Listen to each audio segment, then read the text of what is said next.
Welcome, traveler, to Sleep with Stories, a sanctuary where imagination stretches beyond the horizon, and silence reveals entire worlds hidden in its embrace. Tonight, you are invited to ascend the winding paths of the cosmos and enter the Ethereum Spire, a place where time itself slows to a patient hum, and the stars are not distant, but near enough to whisper. Breathe deeply now, in and out. Feel the pace of your body soften. Let the urgency of your day fall away, dissolving into the vast stillness waiting here. Within these walls, there is no rush, no burden, only the quiet rhythm of care and the patient devotion of those who tend to eternity. At the heart of the spire, Alana polishes the Lumina Borealis scope, her every gesture both delicate and precise, carrying forward traditions as old as starlight. Beside her, Ronan inscribes the chronosynaptic folios, capturing the imperceptible flow of the ether veins, the hidden currents of the universe that shape destinies unseen. Here, even dust dares not linger. Here, silence is not absence, it is presence, a companion breathing beside you. As the gears of the chronosphere turn, marking centuries in single revolutions, you may feel your own breath lengthen. Your own thoughts drift into wider spaces, as if you too are synchronizing with the vast, unhurried dance of galaxies. If you find peace in voyages like this, remember to like and subscribe for more quiet moment stories that carry you gently into rest. Now, settle back, loosen the last threads of your thoughts, and let us begin. Within the Ethereum Spire, Alana meticulously polished the Lumina Borealis scope. Ronan updated the chronosynaptic folios, recording the ether veins' imperceptible, age-old shimmer. The softest cloths, spun from the silvery fibers of the Selenian moon petal, glided over the vast, curved surface of the Lumina Borealis scope. You observed Alana's movements, a fluid practice ballet of precision, each stroke a testament to centuries of inherited dedication. The lens, a continent-spanning marvel of ancient star metal and lucid crystal, pulsed faintly with collected light, a heart-drawing sustenance from the cosmos itself. Dust, that mundane intruder, dared not linger in these hallowed chambers of the Ethereum Spire. Its pristine surface, once perfected, would reflect the universe with a clarity that pierced the veil of light years, capturing the most anemic shimmers of distant energies. Beside you, Ronan worked with a quiet intensity, his nimble fingers tracing lines in the ancient chronosynaptic folios. The ledgers, bound in regenerative cosmic-infused hides, lay open on a pedestal of polished meteor iron. Their pages, instead of parchment or paper, were thin, flexible sheets that seemed to absorb and subtly refract the ambient starlight. As Ronan charted, the elegant, unhurried script of his ancestors, detailing the minute shifts of the ether veins, would subtly adjust, a faint luminescence rippling across the surface, confirming perfect synchronicity with the universal timeline. He was logging the latest readings from the deepest reaches of the stellar weave threshold, that semi-tangible realm where cosmic energy flowed, currents so vast and slow they made mountains seem like fleeting shadows. You could almost feel the profound echoes emanating from the threshold, a vibration in the very air, a testament to its raw, enduring power, though it remained just beyond the grasp of ordinary perception. The air in the Ethereum Spire carried a peculiar stillness, not the absence of sound, but a quality of silence so deep it felt like a presence, a companion in the cosmic vigil. It was punctuated only by the faint, almost imperceptible hum of the chronosphere, a monumental artifact housed in the central dome. Its gears, crafted from alloys unknown to the surface world, turned at a pace so languid it was less a movement and more a philosophy. Each revolution, spanning millennia, marked the incredibly gradual drift of celestial bodies, the almost imperceptible waltz of distant nebulae, the unhurried dance of star clusters across the velvet expanse. To observe its turning was to confront the true meaning of eternity, to witness time itself stretching, thinning, becoming an endless silken ribbon. You found your own breath slowing, your thoughts expanding, attempting to grasp the immensity it represented. Alana straightened, her task complete for now. Her twilight amethyst eyes, perpetually reflecting distant points of light, swept across the vast chamber, then settled on Ronan.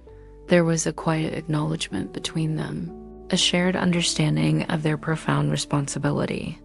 She then turned her gaze upwards, towards the zenith of the dome, where the ether veins, though invisible to the naked eye, were most keenly felt.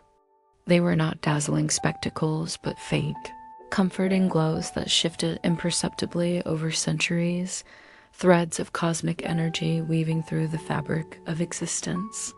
To Estrella Lamena, the royal cartographer of the night sky, these were the very lifeblood of the cosmos, dictating the subtle ebb and flow of all celestial phenomena. The ether veins are restless tonight, Alana murmured, her voice a soft whisper that barely disturbed the profound quiet. Her long, dark hair, streaked with subtle silver strands and braided with ethereal ornaments, caught the faint starlight filtering through the crystalline walls. A gentle hum, a shift in the current, nothing measurable by conventional means, but palpable to the practiced heart. Ronan looked up from the folios, his copper-brown hair tousled, a flicker of youthful enthusiasm in his quick, scanning gaze. The readings remained consistent with the established drift patterns, Alana, he reported, his voice respectful, yet carrying a subtle undertone of his intellectual curiosity. The chronosynaptic folios show no anomaly. Yet I feel it too, a certain resonance. He paused, his brow furrowed in concentration, as if trying to pin down an elusive thought. Perhaps it's the anticipation. Alana nodded slowly, her eyes still fixed on the unseen currents above. The instruments measure the tangible. Our intuition measures the nascent. She moved towards a specialized viewing station, its controls an intricate array of polished obsidian and glowing glyphs. You followed, drawn by her quiet authority. This station wasn't for viewing individual stars, but for sensing the overall energetic signature of sectors of space. It required a unique blend of scientific rigor and intuitive connection, a bridge between the physical and the ethereal. The twilight rift, Alana began, her fingers hovering over a crystal panel, is not a tear in the fabric of space, but a whisper, a thinning of the veil. It is where the ether veins converge and diverge in patterns too intricate for mere light to reveal. The first bloom manifests there not as a sudden flash, but as an aggregation of cosmic dust drawn together by these unseen currents, slowly, patiently forming new luminous bodies. You peered into the viewing station, expecting a screen, perhaps a holographic projection. Instead, there was a deep black void, perfectly absorbing all light. It was a space designed for internal vision, for the mind's eye to perceive what the Lumina Borealis scope could only hint at. Alana closed her eyes, her breathing even and shallow. You did the same, trying to attune yourself to the profound quiet, to the subtle energy shifts she spoke of. It was challenging, almost impossible for the uninitiated. Your mind craved visual input, concrete evidence, but here, in the observatory of whispering constellations, perception was a cultivated art, a legacy passed down through patient generations. Ronan, meanwhile, returned to the chronosynaptic folios. His initial burst of excitement, that youthful enthusiasm, seemed to dim slightly as he began the arduous process of cross-referencing ancient observations. The new readings, even if they hinted at a profound cosmic event, would need to be meticulously compared with records spanning thousands of galactic years. This wasn't a task for a single night or a single year. It was a life's work, a continuous, unwavering dedication. You could almost feel his internal struggle, the vibrant energy of his 23 Earth-equivalent years chafing against the demand for such extreme, almost inhuman patience. He was earnest, observant, respectful of the ancient customs, But the sheer languor of cosmic time was a profound challenge to his naturally inquisitive and quick mind. He would pause, his gaze darting to the chronosphere, then back to the folios, a silent battle playing out within him. Alana opened her eyes, a faint, almost imperceptible smile gracing her lips. "It deepens," she said, her voice filled with a quiet satisfaction. "The resonance is more pronounced. The embryonic core of the new constellation is gathering momentum ever so slowly. It will be centuries before its faintest star becomes visible even through the Lumina Borealis scope, but the process has begun. The quiescent convergence is upon us." You felt a thrill, not of explosive excitement, but of a deep, resonant wonder. This was a magic unlike any other, a slow, enduring cosmic energy that unfolded over timescales that dwarfed civilizations. The most exciting event was a whisper, a promise that would take generations to fulfill, yet it was undeniably powerful in its implications. It spoke of cycles, of renewal, of the universe's endless, patient becoming. Alana moved towards another section of the observatory, a circular chamber where holographic projections of star patterns shimmered faintly. These weren't real-time projections, but reconstructions from the chronosynaptic folios, displaying the subtle folklore woven into the star patterns. Here, the stories were not of dramatic heroes or cataclysmic battles, but of patient watchers, of quiet transformations, of cosmic forces at play across unimaginable stretches of time. She pointed to a cluster of stars that, to your untutored eye, seemed unremarkable. "The Weaver's Spindle," she explained.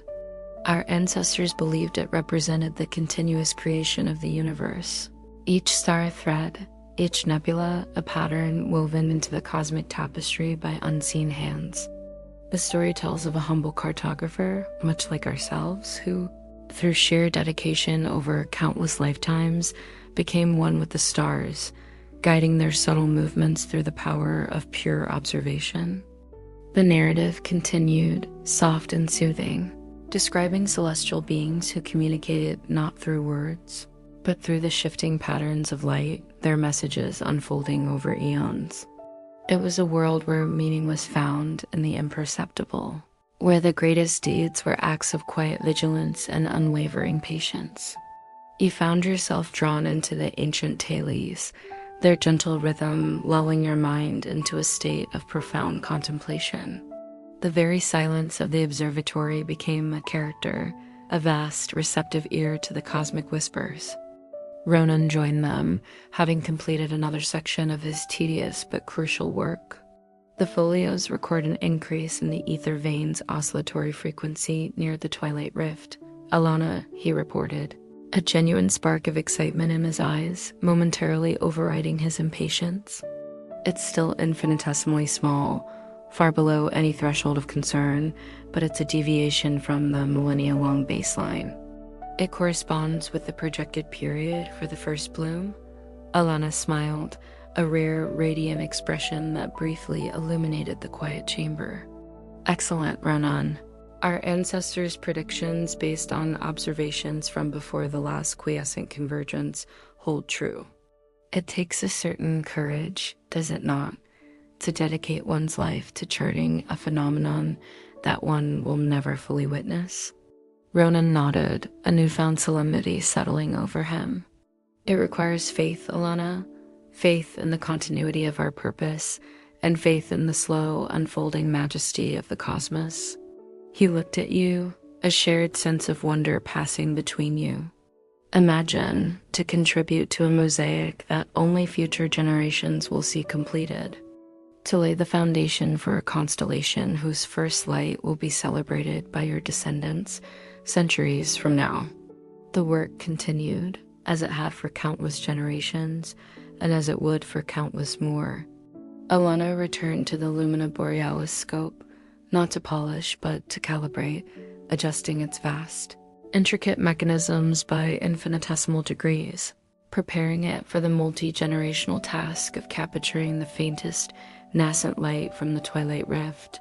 Her hands moved with an almost ethereal grace, each turn of a dial, each flick of a lever precise and deliberate. She was ensuring the scope's absolute readiness to observe the nearly imperceptible, the subtle shimmer that would eventually solidify into a new celestial body. Ronan, invigorated by the confirmation of the early signs, dedicated himself to charting the minute oscillations in the ether veins with renewed vigor. He meticulously cross-referenced the chronosynaptic folios, the ancient living ledgers responding with subtle glows and shifts on their cosmic-infused pages. Each faint pulse, each nuanced current within the stellar weave threshold was a data point, a whisper from the emerging constellation. The observatory hummed with this quiet, profound activity, a symphony of patience and dedication. You observed it all, feeling the profound beauty and the unhurried, the enduring, and the infinitely patient. The silence, once merely the absence of sound, now felt like a canvas upon which the cosmos painted its most subtle masterpieces. The slow turn of the chronosphere became a comforting rhythm, a gentle reminder that true change often happens beyond the perception of a single lifetime. As the cosmic energy shifted ever so subtly, you noticed a faint ethereal haze begin to gather at the edge of the Lumina Borealis scope's primary lens. It was not dust, but something more profound, a nascent glow from the distant twilight rift, a precursor to the first bloom.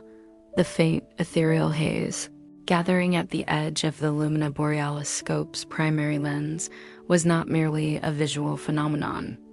You felt it, a profound, almost imperceptible thrumming that resonated deep within your bones, a vibration akin to the lowest note of an ancient cosmic chord.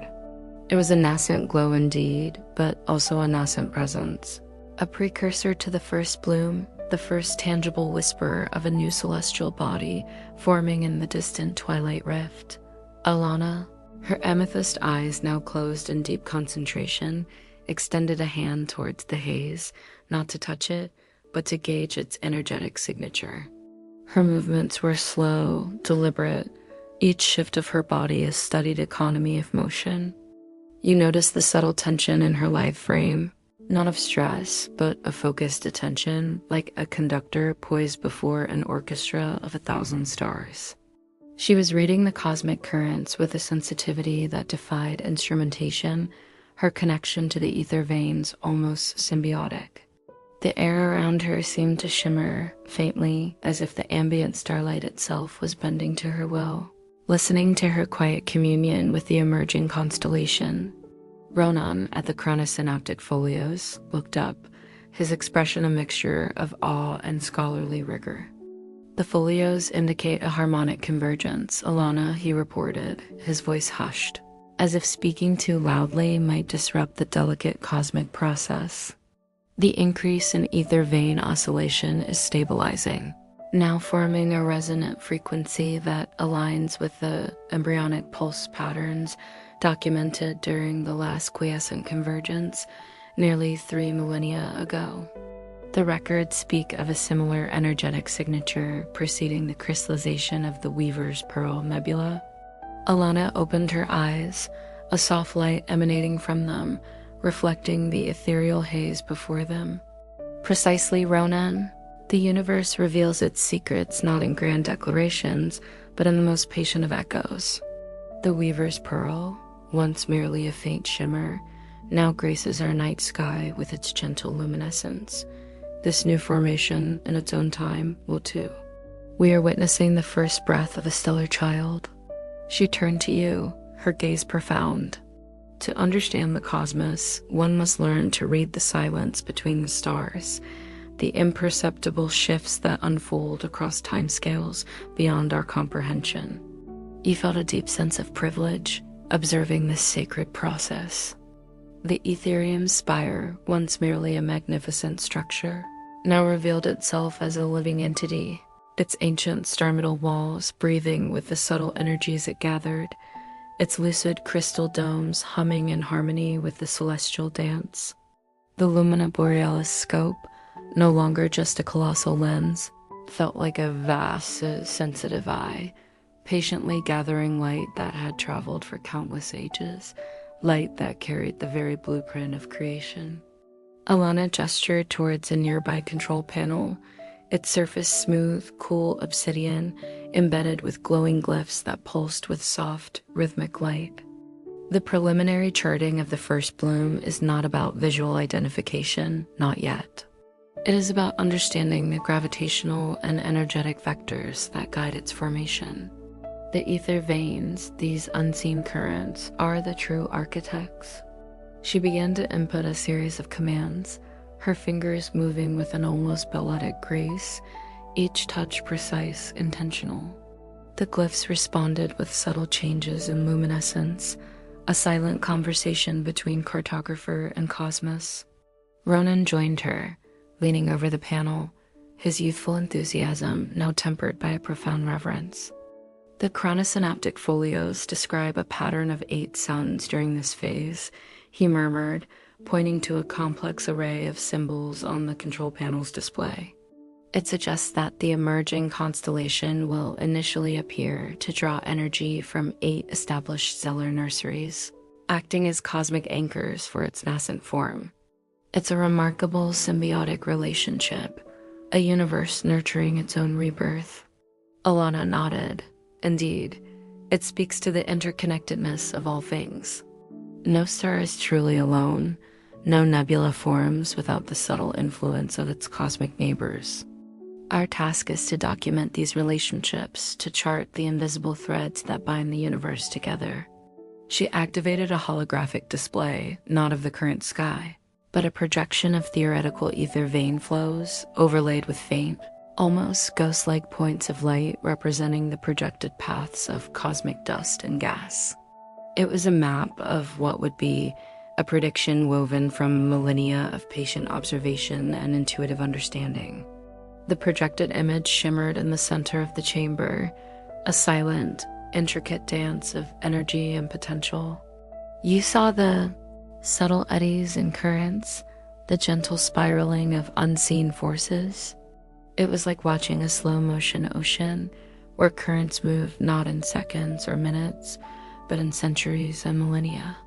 To truly grasp it, you had to quiet your own internal clock, to let your perception stretch and expand to accommodate such profound linger. Ronan, with a practiced hand, began to cross-reference the holographic projection with entries in the chronosynaptic folios. His nimble fingers, once perhaps eager for quick results, now moved with a deep, unhurried respect for the data. The folios, in turn, seemed to hum in response, their pages subtly adjusting, glowing with faint patterns of light that affirmed or subtly corrected Ronan's input. It was a living dialogue between past, present, and future, mediated by the patient hand of the cartographer. The predicted convergence point for the heart of the first bloom aligns with our latest ether. Vein readings within a margin of 3 galactic centuries, Ronan reported, a faint tremor of excitement in his voice. This level of precision, given the scale, is unprecedented in recent memory. Alana smiled. A testament to the dedication of generations, Ronan. Each cartographer adds their thread to the cosmic tapestry. We are merely continuing their work, guided by their wisdom, and trusting in the universe's inherent design. She turned to you. This is the essence of our calling. To be patient guardians, not of a static sky, but of a perpetually unfolding cosmos. We do not command the stars. We listen to their ancient song, and we record its ever-changing melody. She then led you to a different section of the Observatory of Whispering Constellations, a vast library whose walls were not shelves of books, but rather immense, glowing panels of etched cosmic maps. These were not the fleeting star charts of surface dwellers, but maps that documented the slow dance of galaxies, the birth and death of nebulae across eons, the migration of entire star clusters. Each panel bound in lunar leather, its pages filled with elegant, unhurried script, seemed to pulse with a faint internal light imbued with the very knowledge it contained. These are our ancestral records, Alana explained, her voice soft amidst the quiet reverence of the library. Each one a testament to a lifetime, sometimes many lifetimes, of dedicated observation. Here, you will find the subtle folklore woven into the star patterns, stories not of dramatic heroes, but of patient watchers and quiet transformations. Take, for instance, the tale of the Silent Seeker. She pointed to a section of a map depicting a faint, almost invisible trail of stardust winding through a cluster of ancient stars. The Silent Seeker, she began, was a cartographer of old, whose eyes were said to be so attuned to the ether that he could see the faintest whispers of cosmic dust. He spent his entire life charting a single, incredibly slow-moving comet, a wandering heart that took 10,000 galactic years to complete one orbit. His peers initially mocked him, calling his pursuit futile, for no one living would ever see its full trajectory. Yet he persisted, meticulously recording its infinitesimal shifts, its gentle tug on nearby stars, its barely perceptible luminescence. He believed that even the smallest, most patient journey held profound cosmic significance. You listened, captivated by the story. It was not a tale of action or grand conquest, but of profound dedication, of a spirit attuned to the immense, unhurried rhythm of the universe.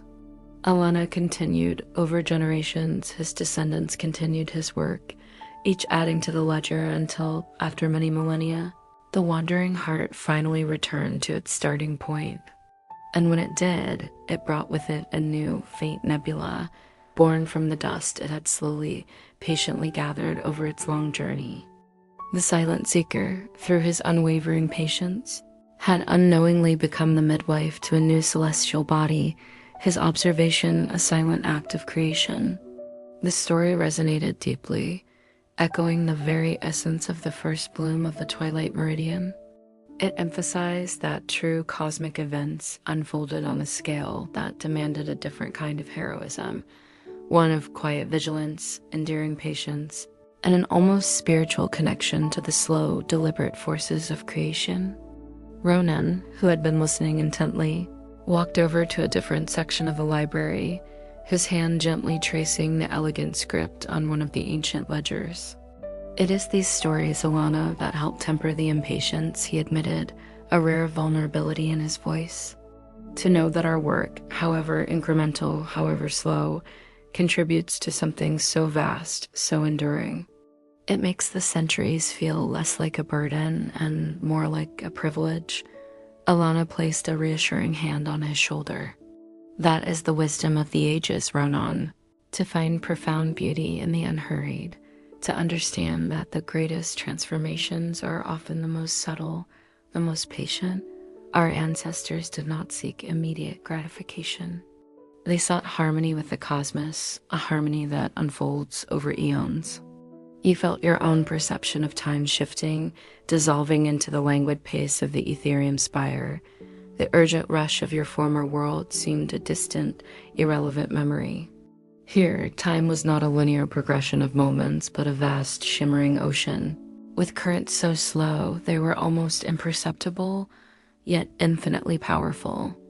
Alana then led you back towards the central dome, where the chronosphere continued its almost imperceptible hum. You now saw it not just as a measuring device, but as a silent, rotating monument to cosmic patience. Its gears, turning at a pace that could lull a river to sleep, whispered tales of countless millennia, of stars being born and dying, of galaxies drifting apart, all in an unhurried, majestic ballet. To gaze upon it was to feel a sense of profound calm, an understanding that everything had its own perfect timing. The chronosphere, in its gentle turning, reminds us that patience is not merely a virtue, but a fundamental law of the universe, Alana mused, her eyes following the incredibly gradual rotation of its massive star-metal rings. It is the heartbeat of cosmic time, slow and steady, marking the dance of celestial bodies with an unwavering rhythm. Every star, every nebulae, every faint comet recorded in our ledgers moves to its beat. She pointed to a subtle shimmer that emanated from the chronosphere, reflecting off the crystalline walls. That shimmer, she explained, is the direct energetic feedback from the ether veins. As they shift, even imperceptibly, the chronosphere subtly adjusts its internal resonance, ensuring perfect synchronicity with the universal timeline. It is a constant, living calibration. Ronan stepped forward, his eyes fixed on the chronosphere. The ancient texts speak of the chronosphere's ability to attune the spirit, he said, his voice thoughtful. They suggest that prolonged exposure to its languid rhythms can harmonize one's internal sense of time with the cosmic flow, alleviating the anxieties of fleeting existence. He looked at you, a knowing smile on his face. Perhaps you were feeling it too. You were. A deep sense of peace had settled over you, a feeling of belonging to something immeasurably vast and timeless. The initial challenge of perceiving the subtle had transformed into a profound appreciation for it. The quiet magic of this world, the gentle, enduring cosmic energies, were no longer abstract concepts, but palpable presences, woven into the very fabric of your being. Alana returned to the Lumina Borealis scope. The ethereal haze at its edge had deepened slightly, its faint glow now more defined, yet still exquisitely subtle.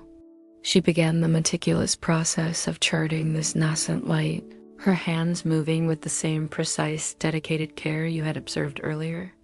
She was not drawing lines on paper, but rather inputting complex energetic readings into a series of specialized crystals embedded in the scope's control console.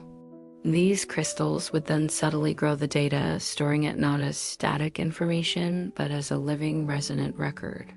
Each faint shimmer, each nuanced fluctuation in the ether veins is a data point, Alana explained, her voice a soft hum of concentration. These crystals absorb and store that energy, translating it into the complex geometry of the emerging constellation. It is a process that takes hours, days, years, lifetimes to complete, but each moment is a vital step in understanding the universe's grand design. Ronan, meanwhile, was meticulously updating the chronosynaptic folios, his earlier internal struggle with impatience now almost entirely absent. He moved with a newfound serenity, his fingers tracing the elegant script, recording the infinitesimally small shifts in the ether veins near the twilight rift.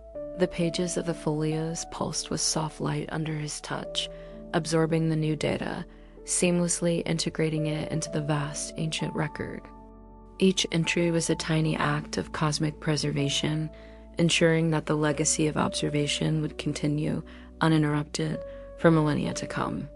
The first bloom of the twilight meridian is a promise. Not an instant, Ronan said, looking up from the folios, his eyes reflecting the faint starlight. It is the universe gently reminding us that some of the most profound wonders require the longest wait, and the waiting in itself is a sacred act. As the galactic night deepened outside the Ethereum spire, you remained a silent observer in this hallowed chamber of cosmic vigilance. You watched Alana and Ronan, these patient guardians of celestial patterns, carrying out their nightly ritual, their movements infused with a quiet dignity. The Lumina Borealis scope continued to draw in the distant light, the chronosphere to turn at its languid pace, and the chronosynaptic folios to hum with ancient wisdom. The faint, ethereal haze at the edge of the Lumina Borealis scope seemed to breathe, expanding and contracting with an almost imperceptible rhythm, a distant heartbeat signaling the slow, deliberate unveiling of a new cosmic wonder. It was not a grand spectacle, but a profound and gentle unfolding, a testament to the universe's endless patience. You felt the quiet magic, the enduring power of these subtle energies, and you understood that the greatest adventures were not always found in clashing swords or fire-breathing dragons, but in the serene, unhurried dance of the cosmos itself. You closed your eyes, letting the profound quietude of the Observatory of Whispering Constellations wash over you. The hum of the chronosphere, the distant shimmer of the ether veins, the soft, dedicated movements of Alana and Ronan, they wove together into a lullaby of cosmic scale. You were simply there, an observer, a listener, drifting into the quiet rhythm of the universe and, perhaps, into your own celestial dreams. The world continued its slow, beautiful unfolding, its mysteries revealing themselves in whispers, and its magic lying in the infinite patience of all things. You stir, not from slumber in the conventional sense, but from a deeper immersion into the cosmic hum, a gentle unmooring from the drift of celestial dreams. The profound quietude of the observatory had permeated your very being, replacing the restless flicker of thought with a vast, open expanse. Now, a different kind of light begins to register behind your eyelids, a softer, more diffuse glow than before. It feels ancient, distilled, as if the light itself has traveled through ages before settling upon your consciousness. You slowly open your eyes. The chamber is still bathed in the filtered starlight, but there's a new quality to it, a pearlescent sheen that wasn't present earlier. Alana stands before the Lumina Borealis scope, her posture a steady and focused serenity. She is no longer inputting data into crystals, but has moved to a task of profound delicacy and patience, the polishing of the starglass. The starglass. You had heard whispers of it, but now you see it in its full colossal majesty. It is not a single lens, but an array of immense, ancient crystalline plates, seamlessly interlocked, forming a convex surface that spans a breathtaking diameter. It is so vast that its edges disappear into the high, vaulted ceiling of the Ethereum spire, its surface reflecting the distant star fields like a silent, liquid mirror. Its very presence seems to purify the air, infusing it with a sense of clarity and infinite depth. Alana moves with an almost imperceptible grace, a dance performed in the slowest motion. In her hands, she holds not one, but two cloths, spun from fibers so fine they seem woven from starlight itself. They are not merely cloths, you realize, but specialized instruments, each imbued with a unique, almost sentient property.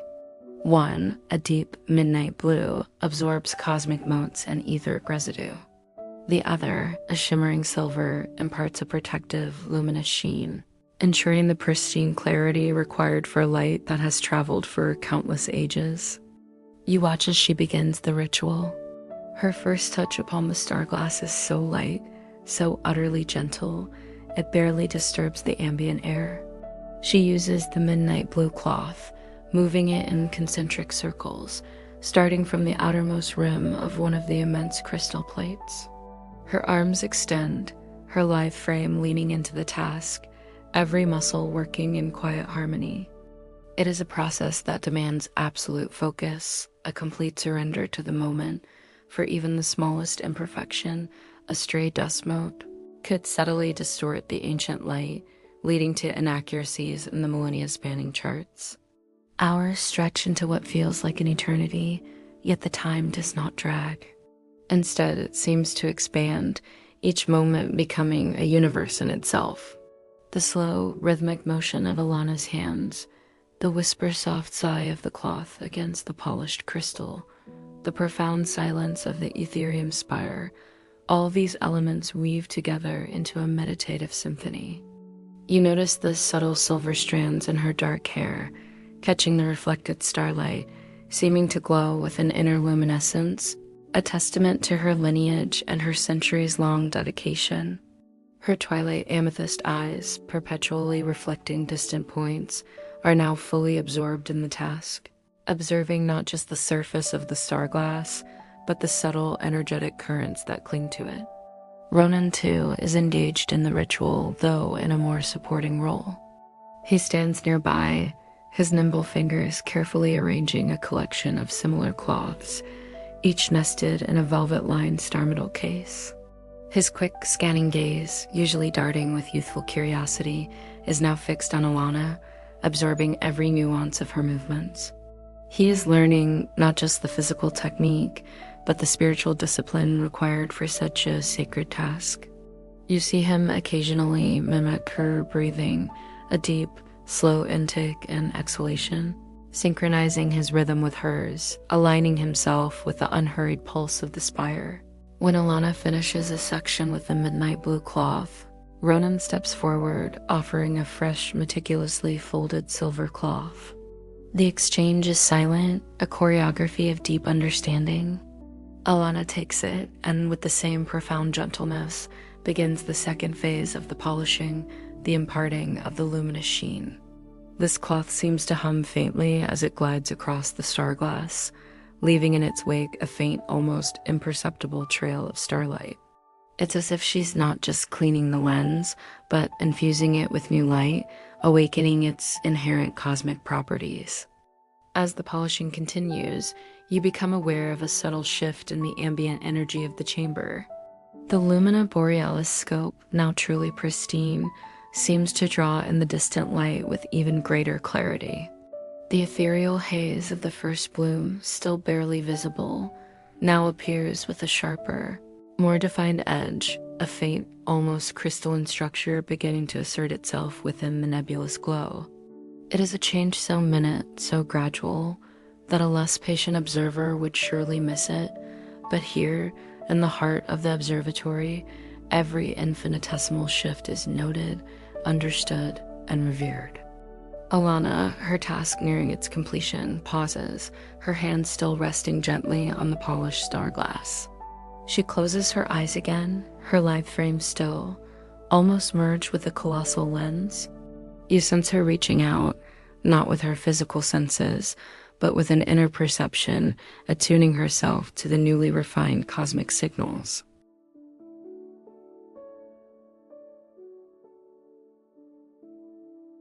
And the instrument becomes an extension of her consciousness, listening to the universe's quiet whispers. The starglass is not merely a tool. You see, Alana murmurs, her voice soft, barely disturbing the stillness, yet carrying with it the weight of ancient wisdom. She opens her eyes, their amethyst depths reflecting the newly sharpened image of the distant cosmos. It is a bridge, a conduit between the fleeting present and the boundless expanse of eons. Each polishing, each gentle caress removes not just physical dust, but also the subtle energetic echoes of time, allowing the purest, most ancient light to reach us unburdened. Ronan nods, a look of deep contemplation on his face. The chronosynaptic folios speak of a cleansing of cosmic perception that occurs during the starglass ritual, he adds, his voice hushed. It is said to align the observer's inner vision with the objective truth of the stars, clearing the motes of human haste from our understanding. He then gently retrieves the used cloths, placing them carefully in a dedicated, glowing receptacle for their own silent, centuries-long purification process. The air around you feels lighter, clearer, as if a veil has been lifted. The faint hum of the chronosphere, which you had almost forgotten amidst the polishing ritual, now seems more distinct, its languid gears turning with an almost palpable sense of cosmic inevitability. It is a sound that grounds you, reminding you of the immeasurable scales of time against which these patient observations unfold. Alana then gestures towards a section of the Etherium spire that you haven't fully explored, a part of the chamber where the lucid crystal walls seem to thin, becoming almost translucent, shimmering with an inner light that is not reflected starlight, but something more primal. Come, she invites, her voice still soft. It is time to witness the stellar weave threshold, the true heart of the ether veins. You follow her, a sense of anticipation, calm and unhurried, settling within you. Ronan walks beside you, his presence a comforting anchor in this ethereal environment. As you approach the designated area, the floor itself seems to steadily shift beneath your feet, no longer feeling solid star metal, but something more yielding or energetic. The ambient temperature drops by the slightest degree, and the air takes on a crisp, almost crystalline quality, carrying faint, almost imperceptible echoes of sound, like distant, muted chimes. This is the stellar wave threshold, not a physical room with walls, but a zone, a convergence of pure cosmic energy flows within the spire. Here, the lucid crystal walls of the observatory don't just filter starlight. They become a medium, a membrane through which the ether veins manifest with greater prominence. You don't see them as dazzling light shows or dramatic currents. Instead, you feel them. It begins as a subtle pressure, a gentle, pervasive thrumming against your skin, like a whisper of distant wind across vast emptiness. Then you become aware of faint, comforting glows, not bright or spectacular, but like the deepest luminescence of a far-off nebula, shifting imperceptibly over centuries. These are the ether veins, the unseen currents that sculpt the cosmos, guiding the dance of galaxies and the birth of stars. They manifest as barely perceivable energy flows, intricate and profound. Alana closes her eyes once more, extending her hands, palms open, towards the shimmering crystal. Her body becomes a receptive antenna. Her amethyst eyes, even closed, seem to perceive a spectrum beyond ordinary vision. Here, the fabric of reality thins, she explains, her voice a low murmur, and the raw energies of the cosmos become almost tangible. We do not see the ether veins with our eyes, but with our entire being. We feel their current, sense their direction, and discern their subtle, eon-long shifts. Ronan steps forward, his brows furrowed in concentration. He too extends his hands, though his posture is less fluid, more tentative than Alana's. You see him straining, his youthful enthusiasm wrestling with the inherent subtlety of the experience. The texts describe the ether veins as cosmic rivers of potential, he says, his voice a low hum. They are not static, but constantly flowing, shaping the universe with their imperceptible currents. During a quiescent convergence, their flow is said to achieve a perfect, enduring equilibrium, facilitating the slow birth of new celestial forms. You try to mimic Alana's posture, letting your own senses expand, allowing yourself to become receptive to the profound echoes of the stellar weave threshold. And slowly, gently, you begin to perceive it too. It's like hearing a note so low, so deep, that it resonates in your bones rather than your ears. The air itself feels alive, imbued with a soft, pulsing energy. You sense patterns, not visual, but almost gravitational, a gentle push and pull that speaks of unimaginable forces at play across unimaginable distances. Alana turns to you, a serene smile gracing her lips. To truly understand the first bloom, she says, we must understand its architects. The ether veins are not just conduits. They are the threads by which the universe weaves its grand tapestry. The emergence of a new constellation is not a random event, but a deliberate, guided act of cosmic regeneration, orchestrated by these very currents. She then guides your attention to a specific point within the shimmering crystal, where the faint glows of the ether veins seem to coalesce, forming a denser, almost luminescent knot. This, she explains, is a microconvergence point, an energetic nexus that directly feeds the nascent form of the first bloom in the twilight rift. We chart these convergences, noting their infinitesimal fluctuations, for they are the lifeblood of the new star child. Ronan, still focused intently on the swirling energies, makes a faint sound of discovery. The folios speak of a harmonic resonance signature that occurs when the ether veins achieve peak stability. During a new constellation's genesis, he reports, his voice tinged with awe. The current readings indicate that resonance is strengthening. It's like the universe is tuning itself, preparing for a new melody. Alana nods. Precisely. And our role is to listen to that tuning, to record each subtle shift, each faint vibration, ensuring that the cosmic melody is preserved for future generations. It is an act of deep reverence, a commitment to eternal observation. She then leads you away from the most intense point of the stellar weave threshold, allowing the subtle energies to gently recede, though a faint, lingering sense of their presence remains within you. The transition back into the general chamber of the spire is so gradual, so smooth, that it feels less like leaving one place and entering another, and more like shifting a layer of perception. Returning to the Lumina Borealis scope, you notice the star glass, now polished to an unimaginable clarity, seems to hum with a quiet intensity. The ethereal haze of the first bloom appears subtly more defined, a faint, almost ghost-like form beginning to coalesce within the distant darkness. It is still a whisper, a suggestion of a form, but the whisper is growing clearer, more resolute. Alana approaches the chronosynaptic folios, which Ronan has meticulously updated. She runs a hand over the cosmic-infused hides, the pages subtly adjusting, glowing with faint patterns of light. Our ancestors understood that knowledge, like the cosmos itself, is a living, breathing entity, she muses. These folios are not just records. They are companions, repositories of ancient wisdom that guide us through the vastness of time. They hold not just data, but the very spirit of patient observation. She opens one of the older folios, its pages filled with elegant, unhurried script, and points to an intricate etching depicting a swirling vortex of stardust and faint energy currents.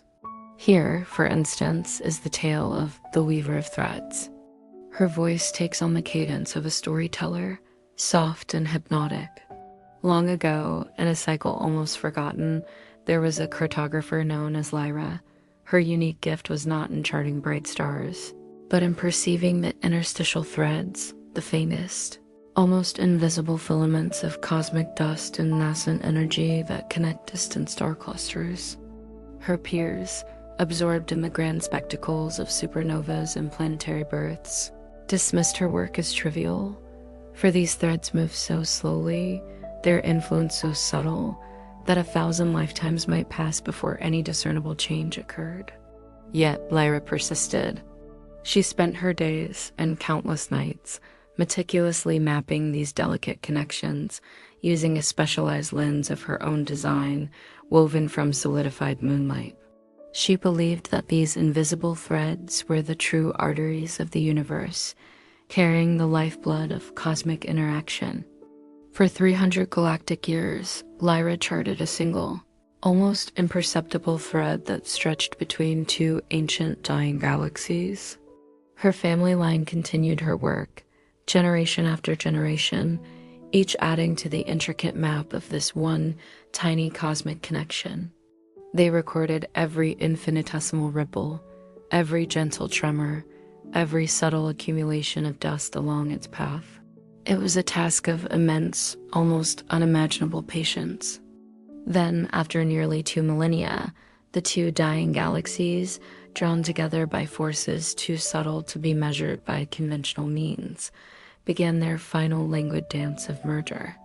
And it was along Lyra's interstitial thread that the first bridge of stardust formed, a shimmering, vibrant conduit that facilitated the rebirth of a new colossal galaxy. The thread, once dismissed as insignificant, became the very pathway of cosmic renewal.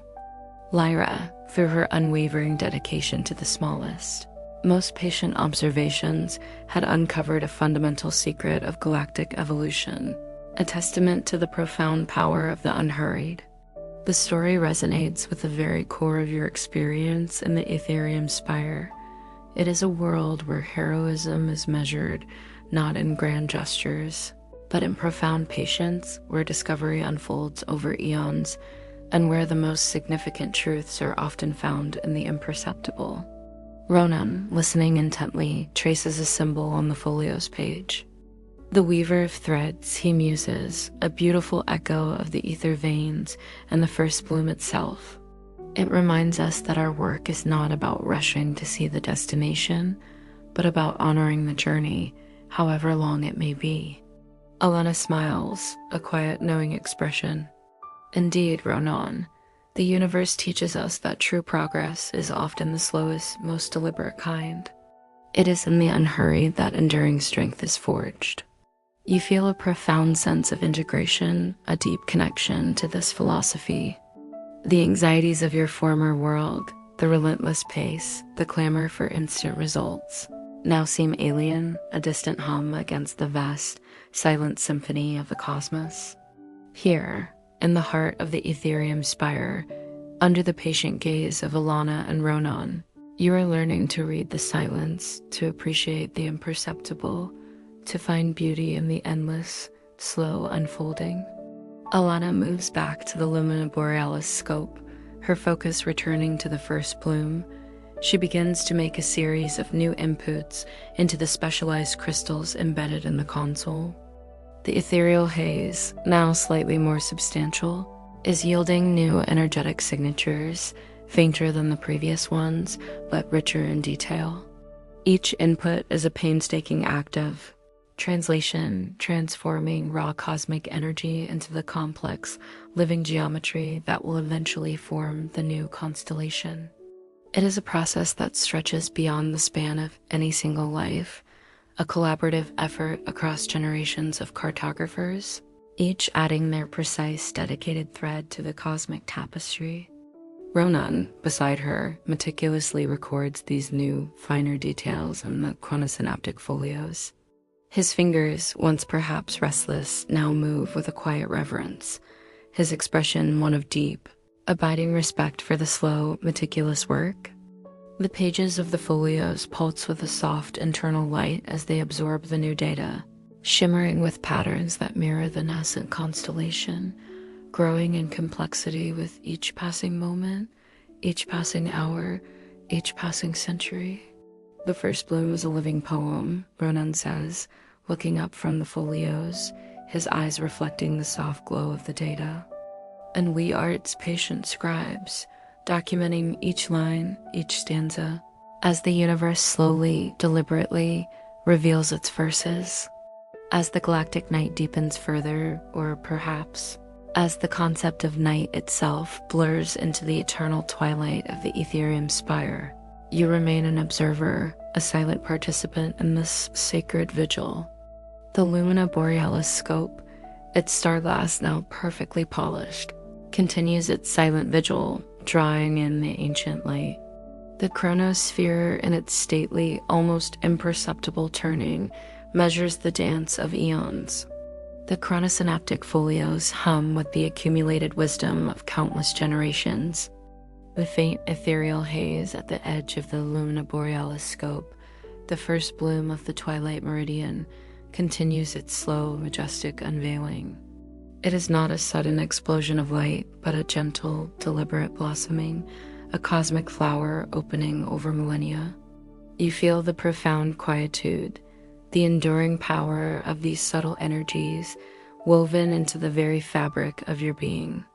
This is the magic of this world, not in grand displays, but in the infinite patience of the universe and the quiet dedication of those who listen to its most ancient, unhurried songs. You close your eyes once more, but this time, there is no drifting into dreams. Instead, you are fully present, attuned to the vast, serene rhythm of the cosmos. The hum of the chronosphere, the distant shimmer of the ether veins, the soft, dedicated movements of Alana and Ronan, the newly polished clarity of the starglass, all these elements resonate within you, a profound sense of peace. You understand, now, that the greatest wonders are often the most subtle, and the deepest magic lies in the enduring, the infinitely patient. The world continues its slow, beautiful unfolding, and you are simply there, a quiet witness, harmonized with its boundless, unhurried grace. If you enjoyed this journey into the quiet cosmos, please consider liking this story and subscribing for more celestial narratives. Translation, transforming raw cosmic energy into the complex, living geometry that will eventually form the new constellation. It is a process that stretches beyond the span of any single life, a collaborative effort across generations of cartographers, each adding their precise, dedicated thread to the cosmic tapestry. Ronan, beside her, meticulously records these new, finer details in the chronosynaptic folios. His fingers, once perhaps restless, now move with a quiet reverence, his expression one of deep, abiding respect for the slow, meticulous work. The pages of the folios pulse with a soft internal light as they absorb the new data, shimmering with patterns that mirror the nascent constellation, growing in complexity with each passing moment, each passing hour, each passing century. The first bloom is a living poem, Ronan says, looking up from the folios, his eyes reflecting the soft glow of the data. And we are its patient scribes, documenting each line, each stanza, as the universe slowly, deliberately reveals its verses. As the galactic night deepens further, or perhaps as the concept of night itself blurs into the eternal twilight of the Ethereum spire, you remain an observer, a silent participant in this sacred vigil. The Lumina Borealis scope, its star glass now perfectly polished, continues its silent vigil, drawing in the ancient light. The chronosphere, in its stately, almost imperceptible turning, measures the dance of eons. The chronosynaptic folios hum with the accumulated wisdom of countless generations. The faint ethereal haze at the edge of the Lumina Borealis scope, the first bloom of the twilight meridian, continues its slow, majestic unveiling.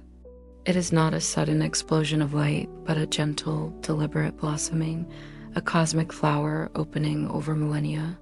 You feel the profound quietude, the enduring power of these subtle energies woven into the very fabric of your being.